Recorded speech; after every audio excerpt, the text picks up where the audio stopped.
Dead Rails is a game based on a zombie apocalypse, and your goal is to head to Mexico. But we also find bits and scraps of a hidden story that has not yet been covered. Today, I'm going to put the pieces together and figure out the lore of Dead Rails.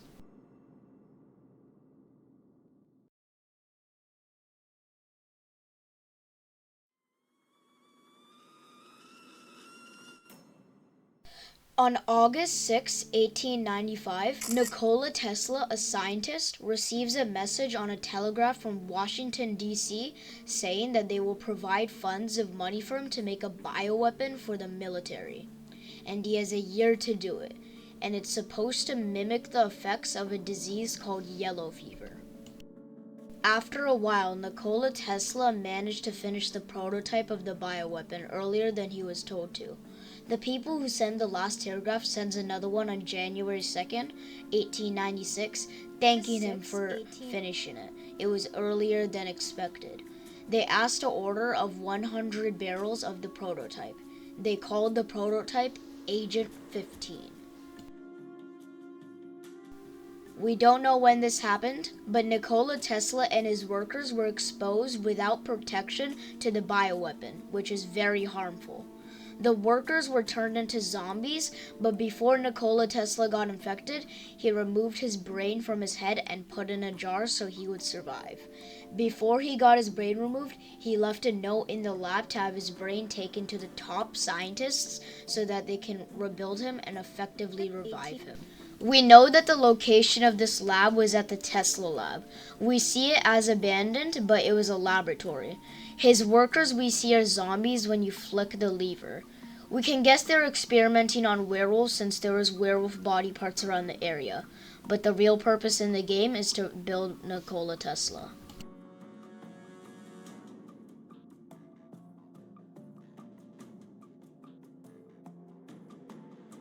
Next, on February 6, 1898, after 2 years of this incident, Captain Prescott, a military manager, received a telegraph from Washington, D.C., stating that he and his soldiers will be getting sent shipments of Agent 15, aka the bioweapon that Nikola Tesla created.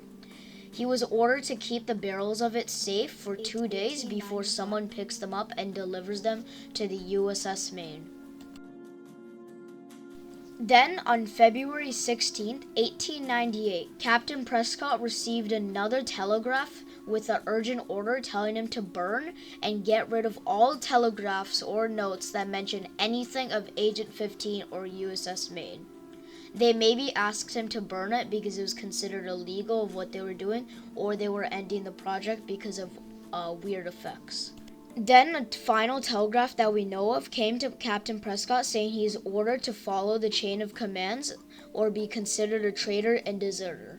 Implying that he stopped responding, the government placed a bounty of $150 on Captain Prescott's head.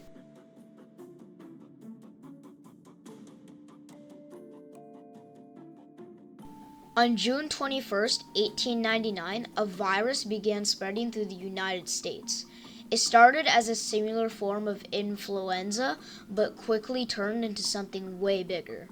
The symptoms of this was a fever, and the effects is violent behavior and unexplained mental effects.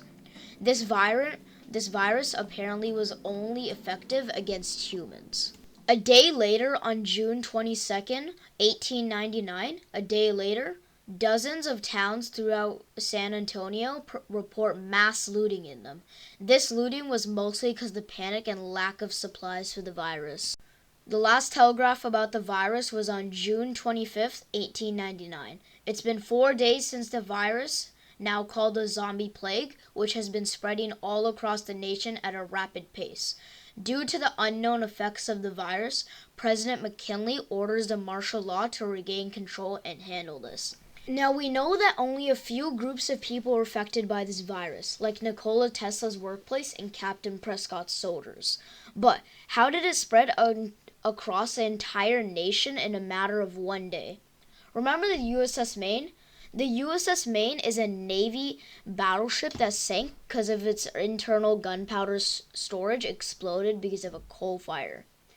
The time this happened is very close to the time that Captain Prescott's order to keep the barrels of Agent 15 safe before he brings them to the ship.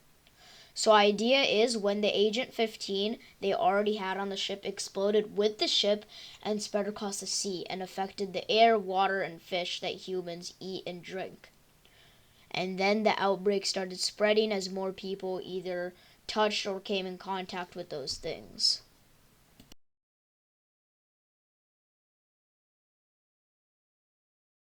The new part of the current lore is the Sterling Town incident. Apparently, the miners in the town started going missing after heading to the mineshaft located behind the town.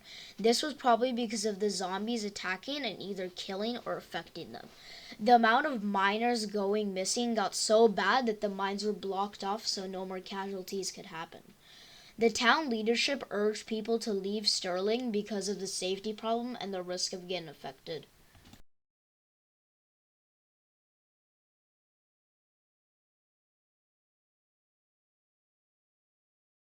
The newest date on the telegraph is July 5th, 1899.